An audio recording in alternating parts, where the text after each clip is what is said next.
جن لوگوں نے ظلم کی اٹھ کے تلوار چلائی تھی ان کو میں ایک ایک چن کر کے مارنا چاہتا ہوں. حضرت امام علی مقام کے دشمنوں کا پتہ لگایا جائے گا, جہاں وہ ملیں گے تہہ تیغ کر دیا جائے گا. اس کے لیے مختار سقفی نے حضرت محمد بن حنفیہ جو حضرت علی رضی اللہ تعالیٰ عنہ کے بیٹے اور امام حسین کے بھائی ہیں ان سے رابطہ قائم کیا. حضرت محمد بن حنفیہ نے پوری توانائی اور پوری طاقت دے دی. مختار سقفی نے سب کو جمع کیا اور جمع کرنے کے بعد میٹنگ کیا کہ اب قاتلان حسین تلاشے جائیں. چنانچہ کوفہ کی سرزمین پر ایک ایک قاتل کو تلاشا جانے لگا اور تلاش کر کر کے مختار سقفی نے ان کو تہہ تیغ کروانا شروع کیا. عمرو بن سعد کا پتہ لگایا گیا کہ یہ کہاں ہے جو کربلا کے میدان میں فوج کی قیادت کر رہا تھا, جو کربلا کے میدان میں امام حسین کو اور ان کے تمام ساتھیوں کی شہادت کی ذمہ داری اپنے سر پر لے کر کے آیا ہے. آرام کی نیند سو رہا ہے, پتہ لگاؤ کہاں ہے. تب تک ابن سعد کا بیٹا آ گیا اور مختار سقفی کے سامنے پہنچا. پوچھا تمہارا باپ کہاں ہے؟ کہا ہمارا باپ اب گوشہ نشین ہو گیا ہے, گھر میں رہتا ہے, وہ عبادت و ریاضت کرتا ہے, اس سے سیاست سے کوئی مطلب نہیں ہے. مختار نے کہا اب سیاست سے کوئی مطلب نہیں ہے, اب رائے کی حکومت کہاں گئی, اب کوفہ کی گورنری کہاں گئی, اب سیاست کا جوش کہاں گیا؟ ٹھیک ہے, اپنے فوجیوں کا اس دستہ بھیجا کہ عمرو بن سعد کے گھر کو گھیرو اور پکڑ کر کے اس کا سر کاٹ کر کے لاؤ. لوگوں نے گھیر لیا, عمرو بن سعد کو پکڑا, اس کا سر کاٹا اور لا کر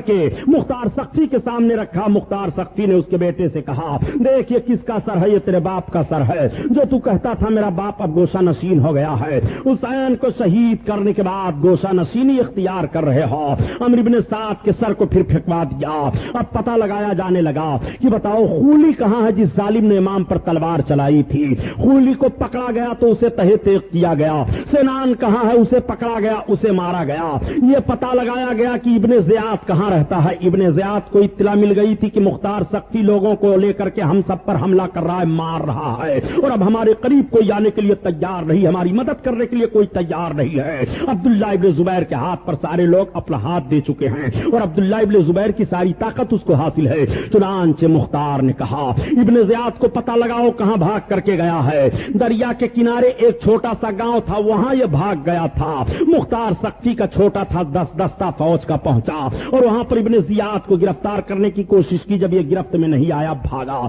تو لوگوں نے اس کا پیچھا کیا. چند لوگوں سے تلواریں چلی مگر بڑا بہادر تھا, کچھ لوگوں کو اس نے مار دیا. پھر فوج کا ایک دستہ پہنچا اور ابن زیاد پر ٹوٹ پڑے. ابن زیاد کو پکڑا, اس کے سر کو کاٹا اور کاٹنے کے بعد لائے. مختار سقفی نے وہیں کوفہ کے گورنر ہاؤس میں ابن زیاد کا سر رکھا اور لوگوں سے کہا 6 سال کا عرصہ گزر گیا ہے, 6 سال کے اندر اندر دیکھ لو کس طرح سے تبدیلی آئی ہے. یہی دن ہے اور یہی وقت ہے جس وقت امام حسین کا سر گورنر ہاؤس میں رکھا گیا تھا, وہیں پر ابن زیاد کا سر رکھا گیا ہے. سارے لوگ دیکھ رہے تھے. تب تک ایک سانپ ظاہر ہوا اور ظاہر ہونے کے بعد اس کے نتھنے میں گھسا, پھر نکلا, پھر گھسا. لوگ کہنے لگے وہ دیکھو آ گیا, پھر گھسا, پھر نکلا. اس طرح سے غائب ہو گیا. لوگ ڈر گئے. اس کے سر کو اٹھا کر کے پھینک دیا گیا اور اس پر دہی ڈال کر کے خوخار کتوں کو چھوڑ دیا گیا. ابن زیاد کی موت اس طرح سے ہوئی ہے. اس کے بعد شمر کو پکڑا گیا اور جب شمر خبیث کو لایا گیا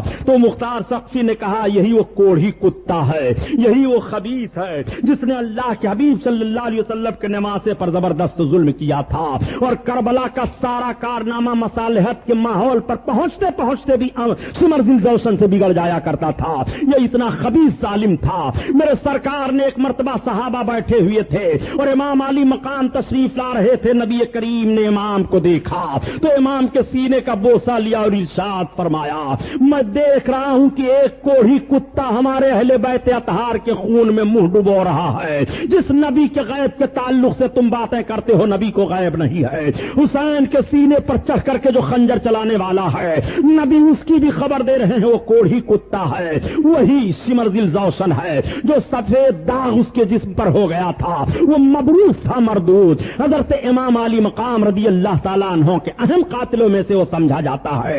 سمر کو جب پکڑا گیا وہ اپنا کپڑا پہنے ہوئے تھا مگر کپڑے کے اندر سے بھی اس کے جسم کی سفیدی دکھائی دے رہی تھی. ایسا کوڑھی ہو گیا تھا. وہ سمر کو پکڑ کر کے لایا گیا.